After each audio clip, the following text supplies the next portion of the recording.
Hello. Hi, ducklings. Today we're going to be talking about how to include more dialogue and inner monologue into our memoirs. So, dialogue has that prefix di, meaning two, is when you're speaking with two or more people, right? So, when you're having a conversation. Inner monologue, mono, meaning one, is when it's just one person kind of thinking to themselves. So, it's an inner monologue. So, in a memoir, you're going to be able to include your own thoughts because, hello, it was you.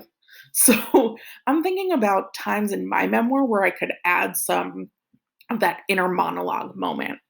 And one time that I'm thinking about is right after my really descriptive paragraph where I kind of talk about going back into the house and how gross it was and how bad it smelled. And then at the very end, say, joining the fire smells was rotten food.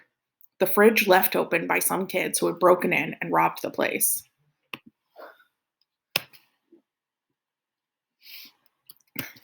And I remember it was like so gross. I was like gagging. And I thought to myself, now that's just rude. I thought, notice that when I'm doing inner monologue, it's italicized instead of putting quotes.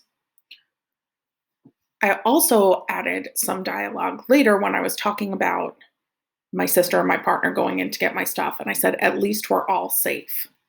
Now, the thing is, when we're adding in dialogue and inner monologue, much like with descriptive language, we want to add it in during a time where it's going to actually add to the story. Okay.